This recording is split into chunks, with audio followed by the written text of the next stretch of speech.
श्रोतेहो नमस्कार. ऐसी अक्षरे रसिके या कार्यक्रमामध्ये ठसा उमटवणारे चित्रपट या मालेत आज ऐकूया हेल्लारो या चित्रपटाबद्दल प्रिया प्रभुदेसाई यांचा लेख.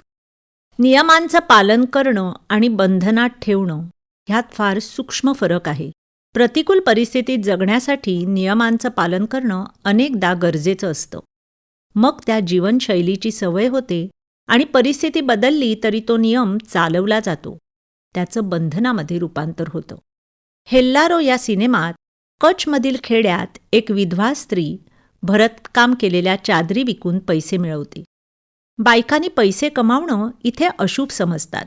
बातमी फुटल्यावर घाबरून ती स्त्री पळून जाते. त्याच वर्षी गावात पाऊस पडत नाही. त्याचा दोष या स्त्रीवर येतो आणि गावातील स्त्रियांचं भरतकाम करणंही बंद होतं. अंधश्रद्धेमधून एका अनिष्ट रूढीचा जन्म होतो. गावात 3 वर्ष पाऊस आलेला नाही.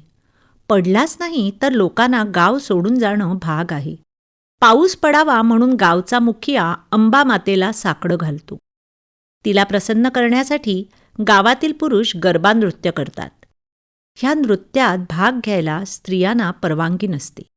कोणत्याही प्रकारे स्त्रियांना आनंद मिळावा हेच गावाला मान्य नाही. जेमतेम 15 घराच्या वस्तीतील या गावात देखणी मंजरी लग्न करून येते. येथे असणाऱ्या 12 अशिक्षित बायकात हीच 7वीपर्यंत शिकलेली. हसऱ्या बोलक्या मंजरीला भरतकाम येतं.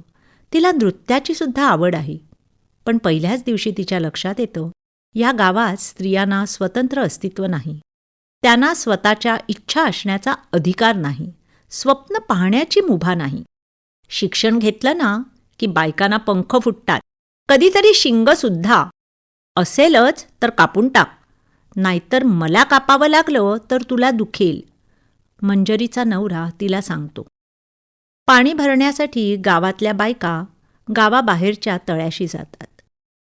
येता जाता होणाऱ्या गप्पा गोष्टी एवढाच काय तो त्यांच्या उदास आयुष्यातील विरंगुळा. मंजरी बायकांची दुःख समजून घेते. त्यांना कोशातून बाहेर काढते. कर्मधर्म संयोगाने ढोल वाजवणाऱ्या एका माणसाशी त्यांची ओळख होते आणि त्यांचं साधं सुधं जग रंगीत होऊन जातं. पाणी देऊन आपला जीव वाचवला म्हणून हा ढोलवादक त्यांच्यासाठी ढोल वाजवतो. नृत्याची मनाई असूनही मंजरीचे पाय थिरकतात. हळूहळू इतर बायकासुद्धा नृत्यामध्ये सामील होतात. अभिव्यक्तीसाठी स्त्रिया गरब्याचा वापर करतात. या गीतांमध्ये आनंद, दुःख, आकर्षण, आशा, संताप या सर्व भावनांचा आविष्कार आहे जो त्यांना शब्दात सांगणं शक्य नाही. देवीला प्रसन्न करण्यासाठी गरबा नृत्य असेल तर तिच्याच मुलींना तो न खेळण्याची शिक्षा, हा विरोधाभास ही दुर्दैवाची गोष्ट आहे. पण जेव्हा अन्यायाची परिसीमा ओलांडली जाते तेव्हा मात्र संतापाचा उद्रेक होतो. हेल्लारो म्हणजे समुद्राला आलेलं उधाण. ही सुनामी जेव्हा येते ना तेव्हा आजूबाजूच्या सर्व परिसराला उद्ध्वस्त करते. या मुली पकडल्या जातात. त्यांना मारहाण केली जाते आणि ढोल वाजवणाऱ्या माणसाला मृत्यूदंडाची शिक्षा सुनावली जाते. चामडं तुटेपर्यंत तरी मला ढोल वाजवायची परवानगी द्या, मग मारा, असं सांगून ढोली ढोल वाजवायला सुरुवात करतो आणि गावकऱ्यांना न जुमानता गावातील स्त्रिया बाहेर येऊन नृत्याला सुरुवात करतात. थिरकणारी पावलं सर्वांना ओरडून सांगतात, मरणाच्या भीतीने आम्ही जगणं सोडणार नाही. सिनेमाच्या शेवटी आपल्या रखरखीत जीवनात छोटासा आनंद मिळवण्यासाठी स्त्रियांनी केलेला गरबा गावातल्या स्त्रियांच्या मुक्तीचं प्रतीक होतो.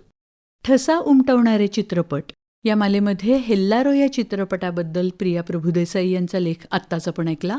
या कार्यक्रमाला निर्मिती सहाय्य केलं होतं पूर्वा राणे यांनी आणि सादरकर्त्या होत्या ज्योत्स्ना केतकर. आणि याचबरोबर आजचा कार्यक्रम संपला. पुन्हा भेटूया उद्याच्या भागात. नमस्कार.